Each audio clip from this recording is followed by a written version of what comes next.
வணக்கம். நாம இன்னைக்கு ஜிஎஸ்டியை பத்தி ஒரு ஐடியா கிடைக்கிறதுக்கு, அதை பத்தி ஒரு பேசிக் இன்ஃபர்மேஷன் கொடுக்கறதுக்கு பத்தி நம்ம பேச போறோம். நம்ம கூட இன்னைக்கு பேச போறது மிஸ்டர் மோகன்குமார், பாண்டிச்சேரியிலேருந்து வந்திருக்காரு. அவர் வந்து சார்ட்டர்ட் டாக்ஸ் ப்ராக்டிஷனர். ஸோ அதை பத்தி நம்ம சில கேள்விகள் கேட்போம். வாங்க போகலாம் வீடியோக்குள்ள. வணக்கம் மிஸ்டர் மோகன்குமார். வணக்கம். ரொம்ப தேங்க்ஸ், உங்க பிஸி டைம்ல இந்த ஒரு இன்டர்வியூக்கு டைம் கொடுத்ததுக்கு ரொம்ப நன்றி. ஸோ ஆக்சுவலாக மக்களுக்கு வந்து ஒரு பேசிக்காக ஜிஎஸ்டியை பற்றி தெரிஞ்சுக்கிறதுக்கு ஒரு சின்ன சின்ன டிப்ஸோ இல்லை அதை பற்றி ஒரு பேசிக் இன்ஃபர்மேஷனை பற்றி தெரிஞ்சுக்கணும்னு ஆசைப்படுறோம். மக்களுக்கும் தெரிஞ்சால் அது கொஞ்சம் ஈஸியாக இருக்கும். ஸோ நீங்கள் சொல்லுங்கள், ஃபஸ்ட்டு உங்களை பற்றி சொல்லுங்கள், அடுத்தது நான் கேள்விக்குள்ளே வரேன். என்னோட பேர் மோகன்குமார். நான் பாண்டிச்சேரியில் சார்ட்டர்ட் டாக்ஸ் ப்ராக்டிஷனராக ஜிஎஸ்டி எல்லாம் ப்ராக்டிஸ் பண்ணிட்டு இருக்கேன். 15 வருஷமாக ப்ராக்டிஸ் பண்ணிட்டு இருக்கேன். இந்த லைனில் இருக்கேன். என்ன இது சம்மந்தமாக என்ன உங்களுக்கு கிளாரிஃபிகேஷனோ எது இருந்தாலும் அதுக்கு தகுந்த மாதிரி நான் கண்டிப்பாக. ஃபஸ்ட்டு வந்து ஜிஎஸ்டினா என்ன அப்படின்னு ஒரு சிம்பிளாக ஒரு லேமன் லாங்குவேஜில் சொல்லணும்னா அந்த ஜிஎஸ்டினா என்னன்னு கொஞ்சம் எக்ஸ்பிளைன் பண்ணுங்க. GST goods and service tax இது இன்ட்ரொடக்ஷன் பண்ணது 2017 ஜூலை 1ஆம் தேதி இன்ட்ரொடக்ஷன் பண்ணாங்க. 60 இயர்ஸாக ஒரு ஓல்டு டேக்ஸ் இதில் இருந்தது. இன்டைரக்ட் டாக்ஸேஷனில் எந்த சேஞ்சஸுமே பண்ணாமல் இருந்தது.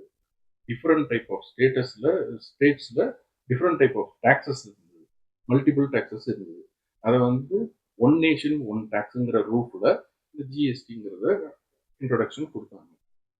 இதில் வந்து மல்டிபிள் டேக்ஸஸ் இருக்குது. அதாவது 5%, 12%, 18%, 20% டேக்ஸ் இன்ட்ரடியூஸ் பண்ணியிருக்காங்க. இது வந்து டெஸ்டினேஷன் பேஸ்டு டேக்ஸ். ப்ரீவியஸில் வந்து ஆர்ஜின் பேஸ்டாக இருந்தது. இது டெஸ்டினேஷன் பேஸ்டு டாக்ஸேஷன். ஸோ இது வந்து ஸ்டேட்டுக்கு நல்ல ரெவென்யூ கிடைக்கும். எல்லாமே கவர்மெண்ட்டுக்கும் நல்ல இது. பப்ளிக்கும் ப்ராடக்ட் மேலே இருக்கிற அந்த டாக்ஸேஷன் இது வந்து பொருளோட விலையும் வந்து ஒரே என்ன பாயிண்ட்ல ரேட் ஆஃப் டேக்ஸ் இருக்குங்கிறது ஈஸியாக ஐடென்டிஃபை பண்ணும். இதெல்லாம் நிறைய இது இருக்குது. ஓகே, இப்போ ஜிஎஸ்டி அப்படின்னு சொன்னீங்கன்னா எல்லாருமே ஜிஎஸ்டி நம்பர் எடுக்கணும், பிஸ்னஸ் பண்ற அத்தனை பேரும் எடுக்கணுமா, இல்லை அதுல ஏதாவது ஒரு கிரைட்டீரியாவோ அதை மாதிரி ஏதாவது இருக்கா? அதை பத்தி கொஞ்சம் சொல்லுங்க. ஜிஎஸ்டி ரிஜிஸ்ட்ரேஷன்ங்கிறது இப்போ ஒரு பிஸ்னஸ் ஸ்டார்ட் பண்ணுறோம் அப்படின்னாக்கா, ஒரு ப்ரொப்ரைட்டர்ஷிப் ஸ்டார்ட் பண்ணுறோம் அப்படின்னாக்கா இதுக்கு வந்து என்ன தேவை? செக்ஷன் சிஜிஎஸ்டி செக்ஷனில் வந்து சொல்லியிருக்கிறது என்ன சொல்லியிருக்காங்கன்னா, 40 lakhs குட்ஸுக்கு த்ரெஷோல்டு லிமிட் 40 lakhsக்கு கீழே இருந்தாலும் சம் அதர் ஸ்டேட்ல சர்வீசஸுக்கு 20 lakhs, goods and services 20 lakhs, and சில ஸ்டேட்ல வந்து 40 lakhs கொடுத்துருக்காங்க குட்ஸுக்கு மட்டும். இதுக்கு பிலோவா இருந்ததுன்னா ஜிஎஸ்டி ரெஜிஸ்ட்ரேஷன் தேவைப்படாது. அது அதே ஸ்டேட்லேயே வாங்கி அங்கேயே விற்றாங்க. சப்போஸ் உங்களுக்கு இப்போ வெளி மாநிலத்துக்கு விற்க போறீங்க, கவர்மெண்ட் கான்ட்ராக்ட், கவர்மெண்ட் ரிலேட்டடா ஏதாவது எடுக்கிறோம் அப்படின்னாக்க அப்போ உங்களுக்கு ஜிஎஸ்டி நம்பர் கம்பல்சரியா தேவைப்படும். ஸோ அப்போ நம்ம எடுக்கணும். அப்போ வந்து அந்த 40 லட்சமோ 20 லட்சமோ அது கீழே இருந்தாலும் ஜிஎஸ்டி எடுக்கணும். எடுத்தா நல்லது. ஆமா, கவர்மெண்ட் கான்ட்ராக்ட் இதுக்கு போகும்போது அது கம்பல்சரியா நம்ம எடுத்து தான் கவர்மெண்ட்டுக்கு ப்ரொவைட் கொடுக்கணும். நான் வந்து பிலோ த லிமிட்னு சொன்னாக்க அவங்க கான்ட்ராக்ட் நமக்கு அலோகேட் பண்ணணும். ஸோ இது வந்துன்னா ஒரு ஆடட் அட்வான்டேஜ்னு சொல்றீங்க நீங்க ரெஜிஸ்ட்ரேஷன். Okay, super. இப்போ இந்த ரெஜிஸ்ட்ரேஷன் அப்படின்னா பேசிக்காக அது என்ன ப்ராசஸ், அது எவ்வளோ நாள் எடுக்கும், அது என்ன பண்ணணும், ஒரு அட்லீஸ்ட் ஒரு ஹை லெவல்ல அதை பத்தி கொஞ்சம் சொல்லுங்க. ரெஜிஸ்ட்ரேஷன் ப்ராசஸ் ப்ரொப்ரைட்டருக்கான கன்சர்ன் இருக்கு, பார்ட்னர்ஷிப் ஃபார்ம் இருக்கு, அப்புறம் டைரக்டர் எல்எல்பின்ற டிஃப்ரெண்ட் டைப் ஆஃப் இதில் இருக்கு. அதில் இப்போ ஸ்டார்டிங் ப்ரொப்ரைட்டராக இருந்தாக்க அவளுக்கு வந்து அவங்களோட பேன் கார்டு, ஆதார் கார்டு, அவங்களோட மெயில் ஐடி, அப்புறம் இந்த ஐடி ஓட்டர் ஐடி, இந்த டீட்டெயில்லாம் வேணும். இருந்ததுனாக்கா அதை பேஸ் பண்ணி நம்ம அப்ளை பண்ணி வாங்கிக்கலாம். இது வந்து ஒரு 15 to 1 monthக்குள்ளார இப்போ கிடைக்கும். 15 daysலேருந்து 1 monthக்குள்ள. ஸோ பேசிக்கலாக ஒரு ப்ரொப்ரைட்டர்னா அவரோட இண்டிவிஜுவல் ஆதார் கார்டோ பேன் கார்டோ ஒரு டிரைவ் ஏதோ ஒரு கவர்மெண்ட் ஐடி ப்ரூஃப் வந்து ப்ரொடியூஸ் பண்ணேன்னா அதை தவிர என்ன ஜிஎஸ்டி நம்பர் அலாட் ஆகுது வந்து பேன் பேஸ்டு தான் ஜிஎஸ்டி நம்பர் அலாட் ஆகும். கரெக்ட். ஸோ அதனால அந்தந்த ரெஸ்பெக்டிவ் ஸ்டேட்ல என்ன உங்க பேன் நம்பரை வச்சு அவங்க அலாட் பண்ணி கொடுப்பாங்க. அதனால பேன் தான் மஸ்ட். பேன் கார்டு பேஸ் பண்ணி ஆதார் கார்டு வந்து உங்களோட சிக்னேச்சரி ரிட்டர்ன் ஃபைல் பண்ணும்போது ஓடிபிலாம் வரும். பேன் கார்டு ஆதார் கார்டுலாம் லிங்க். ஸோ அதனால அது பேஸ் பண்ணி தான் உங்களுக்கு இதெல்லாம் மேண்டேட்ரி. ஓகே. ஸோ நெட் ஒரு கவர்மெண்ட் ஐடி ப்ரூஃப் ஒன்று என்னென்ன இருக்கோ அதெல்லாம் கொடுக்கணும். அதெல்லாம் ஃபோட்டோஸோட. ஓகே, அது ப்ராசஸ். அது இப்போ நீங்கள் சொன்ன மாதிரி இது வந்து ப்ராப்பர் பார்ட்னர்ஷிப்பாக இருந்தால் பார்ட்னர்ஷிப் டீட், அப்புறம் அந்த மெமரண்டம், எல்லா பார்ட்னரோட இந்த பேன் கார்டு, ஆதார் கார்டு, அவங்களோட போட்டோஸ், அவங்களோட personal mail ID and phone number, இந்த ப்ரூஃப்லாம் வேணும் அவங்களுக்கு. இதே டேரக்டருக்கும் இதே தான். எத்தனை டேரக்டர் இருக்காங்களோ, more than 5 director or 10 director, எத்தனை டேரக்டர் இருக்காங்களோ அத்தனை டேரக்டருக்கும் இப்போ செப்பரேட்டாக இது வரும். இதை தவிர memorandum of articles association, director list, இந்த டீட்டெயில் இல்லாமல் அடிஷனலாக தேவைப்படும். அதில் தேவைப்பட்டதுன்னா அதை பேஸ் பண்ணி நம்ம அப்ளை பண்ணணும். எல்லாமே ஸ்கேன் டாக்குமெண்ட்டும் வேணும், இந்த டாக்குமெண்ட்டும் வேணும். டாக்குமெண்ட்டும் நமக்கு கையில். இந்த ஆர்ஓசி சொல்லுவோம்ல, ரெஜிஸ்ட்ரேஷன் ஆஃப் கம்பெனி, அது வந்து ஆண்டர்பிரனர் ஒரு ப்ரொப்ரைட்டர் கன்சர்னுக்கு தேவைப்படாது, ஒரு பார்ட்னர்ஷிப் அதுக்கெல்லாம் தேவைப்படுமா? தேவைப்படாது. பார்ட்னர்ஷிப் மட்டும் தான் தேவைப்படும். லைபிலிட்டி லிமிடெட் எல்எல்பின்னு இருக்கு, அதுக்கும் ப்ளஸ் டைரக்டர்ஸ் அவங்களுக்கு மட்டும்தான் தேவைப்படும். டைரக்டர்ஸ். ஓகே. ஸோ ஓகே, இது வந்து ஒரு பேசிக் இன்ஃபர்மேஷன் இருந்தது. இப்போ வந்து இப்போ சரி, நான் ரெஜிஸ்ட்ரேஷன், இப்போ நான் ஒரு ப்ரொப்ரைட்டர்ஷிப் நான் ரெஜிஸ்ட்ரேஷன் பண்ணிவிட்டு நான் பர்ச்சேஸ் பண்ண ஆரம்பிப்பேன், சேல்ஸ் பண்ண ஆரம்பிப்பேன். இல்லை இப்போ பிஸ்னஸே எனக்கு ஸ்டார்ட் அப், நான் ரெஜிஸ்டர் பண்ண, ஆனால் பிஸ்னஸ் எனக்கு ஆகலை, 1 மாதம் 2 மாதத்துக்கு நான் எந்த விதமான டிரான்சாக்ஷனும் பண்ணல. நான் பர்ச்சேஸ் பண்ணியிருப்பேன், ஆனால் வித்திருக்க மாட்டேன், நான் பர்ச்சேஸ் கூட பண்ணியிருக்க மாட்டேன். எப்படி வேணாலும் எந்த பர்முடேஷன் காம்பினேஷன் வேணாலும் இருக்கலாம். ஆனால் ரெஜிஸ்ட்ரேஷன் பண்ண உடனே முதல் மாதத்துலேருந்து இந்த ரிட்டர்ன் ஒன்று ஃபைல் பண்ணணும் அப்படின்னு சொல்கிறாங்க. அதை பற்றி சொல்லுங்கள், என்னென்ன ரிட்டர்ன் ஃபைல் பண்ணணும்? 2 கேட்டகரி இருக்குது. குவார்டர்லி ரிட்டர்ன் ஃபைலர்னு இருக்காங்க, அவங்க காம்போசிஷன் டீலர். ரெகுலராக நம்ம இருக்கோம்னாக்க மந்த்லி ரிட்டர்ன் ஃபைல் பண்ணணும். ரெகுலராக மந்த்லி ரிட்டர்ன் 2 ரிட்டர்ன் ஃபைல் பண்ணியாங்க. ஒன்று வந்து GSTR1, இன்னொன்று GSTR3B. GSTR1க்கு வந்து ப்ரீவியஸ் மந்த் 1ஆம் தேதியிலேருந்து 30ஆம் தேதிக்கு உண்டான சேல்ஸ் பர்ச்சேஸ் எல்லாத்தையும் வந்து சேல்ஸை மட்டும் 1ஆம் தேதி நெக்ஸ்ட் மந்த் 1ஆம் தேதியிலேருந்து 11ஆம் தேதிக்குள்ள நம்ம GSTR1ல டிக்ளேர் பண்ணணும். either B2B sales or B2C sales, whatever it is. அதை அதில் நம்ம ரிட்டர்ன் ஃபைல் பண்ணணும். 13ஆம் தேதியிலேருந்து 20ஆம் தேதிக்குள்ளார GSTR3Bக்கு உண்டான டீட்டெயில்ஸை நம்ம சப்மிட் பண்ணி டேக்ஸ், இன்புட் டேக்ஸ் என்னென்ன இருக்குன்னு பார்த்து அதை அட்ஜஸ்ட் பண்ணிட்டு பேலன்ஸ் டேக்ஸ் கட்டணும்னா அதை செலான் ஜெனரேட் பண்ணி கட்டி 3Bயில் ஃபைல் பண்ணணும். இது 20th போகணும். 20th ஃபர்ஸ்ட்டுக்குள்ள நீங்கள் ஃபைல் பண்ணீங்கன்னா ஒரு நாளைக்கு 25 rupees, 25 50 ரூபா, சிஜிஎஸ்டியில் 25, எஸ்ஜிஎஸ்டியில் 25 லெவி, இது லேட் ஃபீ சார்ஜ் பண்ணுவாங்க, ப்ளஸ் 18% இன்ட்ரெஸ்ட்.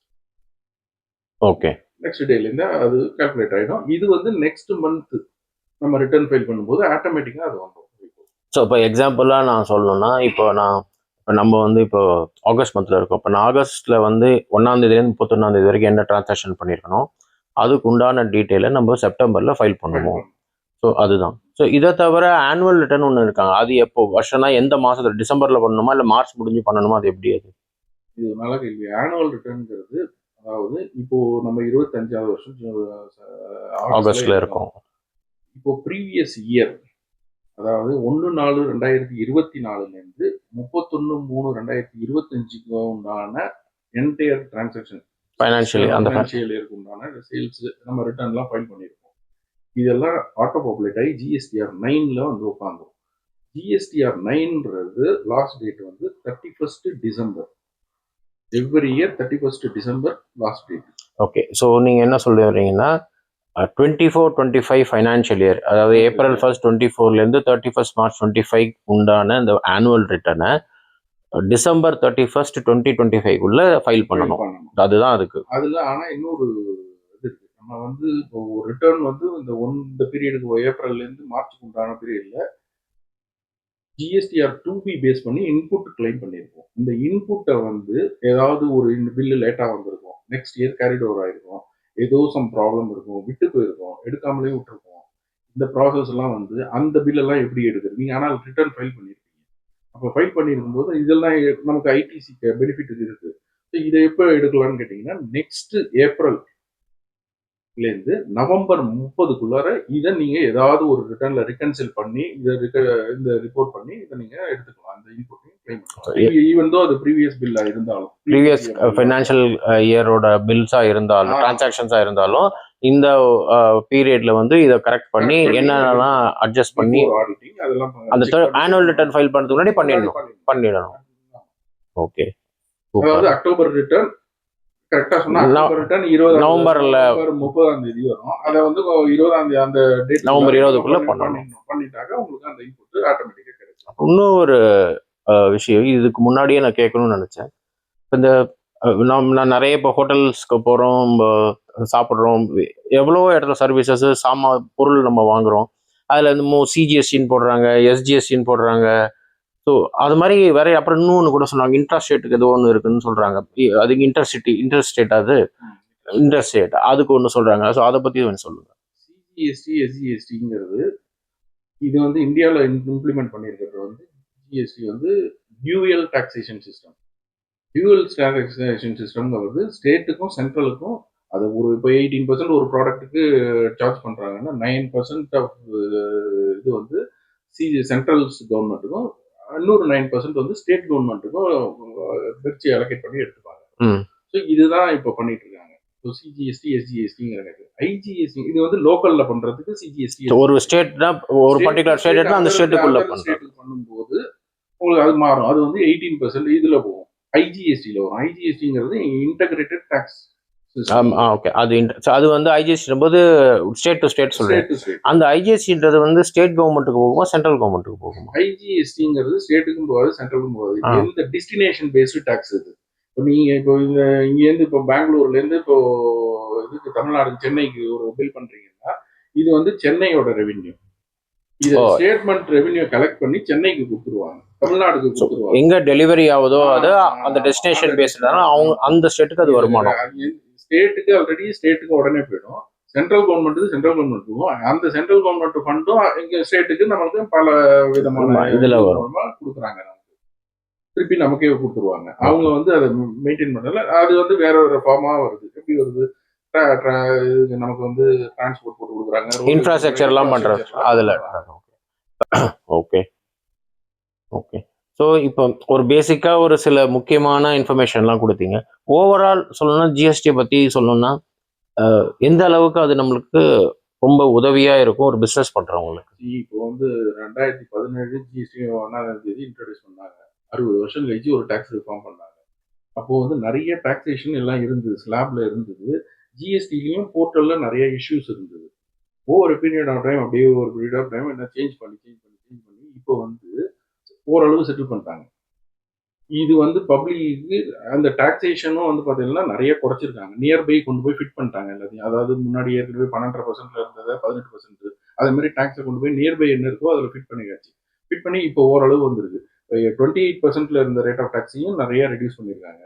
ஸோ இப்போ கவர்மெண்ட்டுக்கும் நல்லா இது, பப்ளிக்கும் நல்லா பழகிட்டாங்க, நல்லா ஆக்சுவலாக நல்லா ரெவென்யூ வருது கவர்மெண்ட்டுக்கும், இவங்களும் நல்லா இது பண்ணுறாங்க.